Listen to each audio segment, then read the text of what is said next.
Hello, Victor Lowe here. So today we're going to talk about banks part 3. So first off, we'll talk about mutual funds. So mutual funds are a collection of stocks. They can vary from industry to industry, say from oil to gas to food stores or natural resources. So when the stocks go up in your mutual fund, your value of your mutual fund goes up. So when you sell a mutual fund, somebody has to buy it from you at the higher price.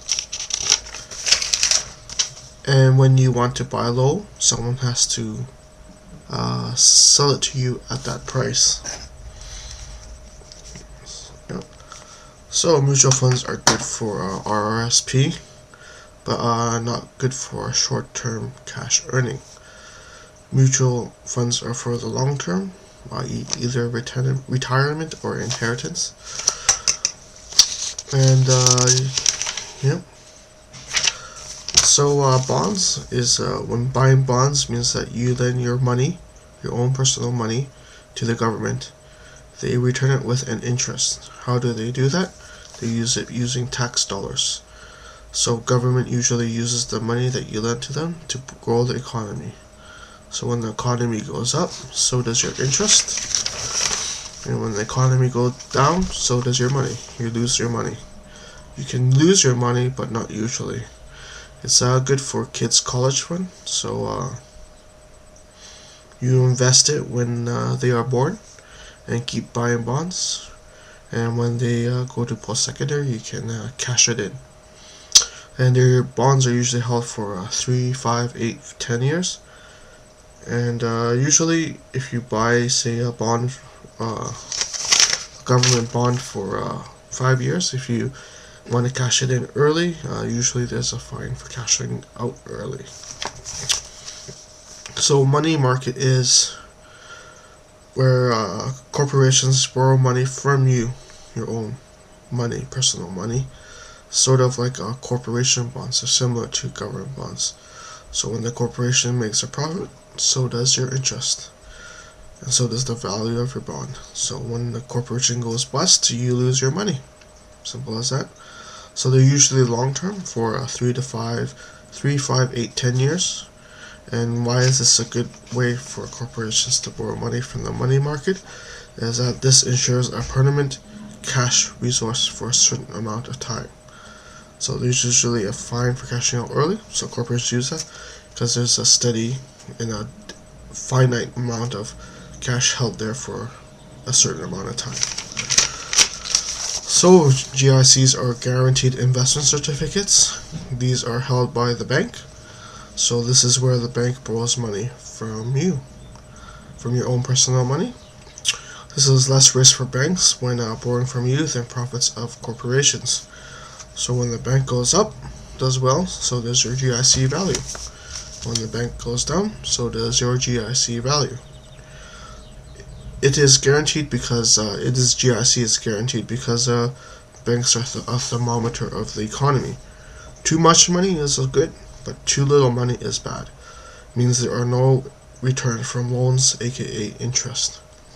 So if the banks have no money, that means the economy's in the shitter. So yeah, so that means that things are going bust.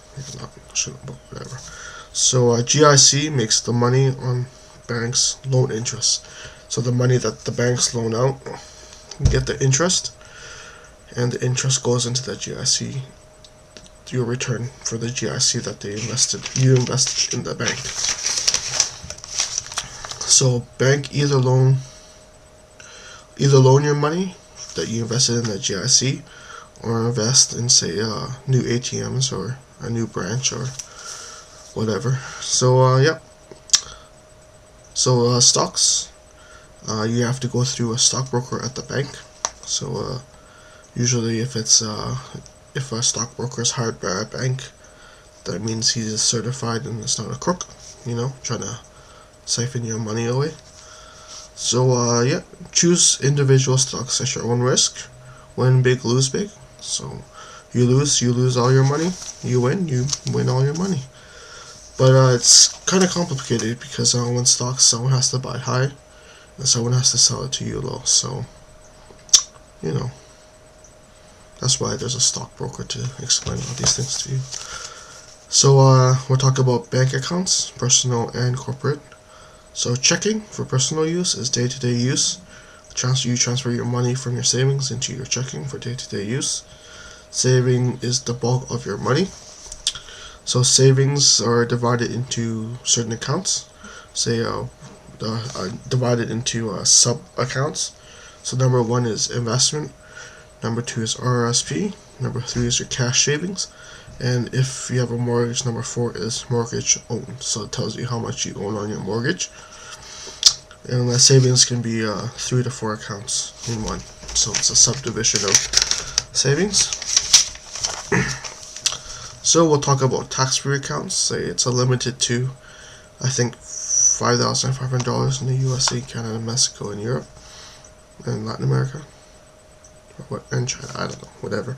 So, anyways, so when you do this, you claim it with your taxes. When you get your tax form and you have to file your taxes, say through a TD non-insurance guy or tax person. So once you claim it with your taxes, the government sends a check to the bank. The bank then cashes it into your tax-free account. And the subdivision of your tax-free account is under investments. And this is good if you want to save up, to splurge or, spend it on a luxury item. And it can be cashed out anytime, anywhere, any branch. So yeah, so it's $5,500, and you don't receive the check. The government sends it to the bank, because you might somehow forge something or whatever, whatever. Anyways, so now we'll talk about business account.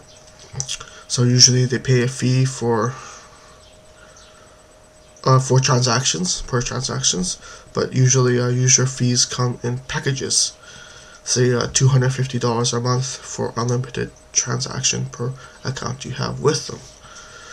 So it can come with incentive like credit card benefits. Maybe they give you like 10 company credit cards with no fee, and then the rest, like say the other 50 credit cards, they charge full price, something like that, right?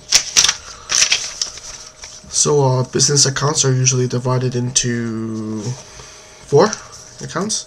So day business, day-to-day use, where you put your money for day-to-day use. And month business account, which is monthly bills to be paid. So you can put money in there, and the bank automatically each month receives a bill from the person, sends you a copy, and then deducts the amount from your account. So that's monthly business. And business reserves, which is profits or loans that you have with them. So divided into one. A subdivision is 1 profits and 2 loans. So loans owned, so that means how much money you own plus the interest and stuff, and number 1 profits that you made. Yeah. So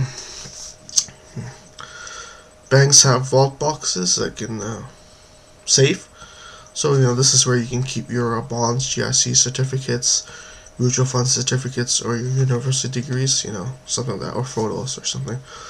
So yeah. And let's see if I can. No, can't fit it in. So my webcam is gonna time out. So I just put this in another section. All right. Thank you for listening. Stay tuned for the next